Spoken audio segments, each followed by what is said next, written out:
All women worldwide should support the second home lifestyle. Xiefeng. January 9, 2013. To all women living on this planet.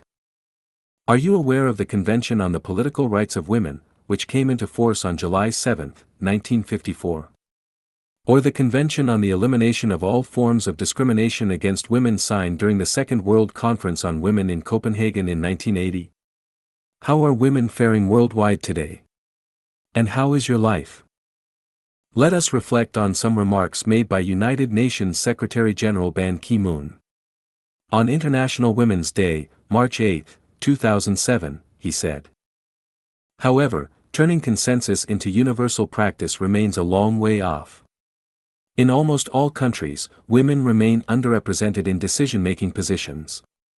Women's labor continues to be undervalued, underpaid, or entirely unpaid. Among the more than 100 million children out of school worldwide, the majority are girls. Among the 800 million illiterate adults, most are women. Worst of all, violence against women and girls persists on every continent, in every country, and in every culture. Such violence has devastating effects on the lives of women, their families, and society as a whole. While most societies prohibit such violence, in practice it is often covered up or condoned. In his call to end violence against women on November 23, 2012, Ban Ki-moon stated, "Millions of women and girls worldwide are assaulted, beaten, raped, mutilated, or even murdered, acts that flagrantly violate their human rights.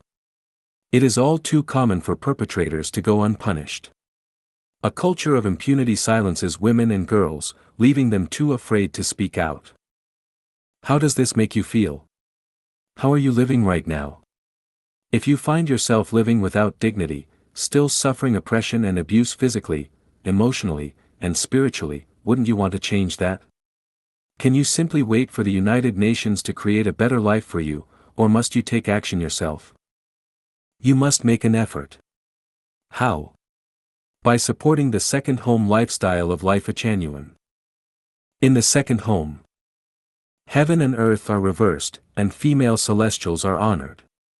The dignity, basic rights, and personal safety of women are fully respected and protected. There is no discrimination, oppression, or exploitation of women. The three mountains that have traditionally weighed on women, religious authority, patriarchal authority, and spousal authority, have been removed. No one will bully, insult, or abuse you. The burdens of tedious, endless housework disappear. You can fully express yourself and freely sing and dance to your heart's content. Every woman has her own sacred, private space where no one can disturb her without permission. Day or night, you can leave your doors and windows unlocked without fear. No man will dare enter your room without consent or harass you in any way. You are free to communicate with anyone outside the community via phone, mobile, or the internet. There are no leaders imposing their will on you. All activities are voluntary and self-driven. You don't need to worry about caring for the elderly or raising and educating children. Second home takes care of these responsibilities. There is no interference from mothers-in-law, and no competition or conflict with sisters-in-law. Instead, you will have many close sisters to chat, play, learn, work, and enjoy life with. This is no longer a fantasy or a castle in the air, it is a living reality. What do you think? Support the second home lifestyle. Even saying a kind word about it can make a difference.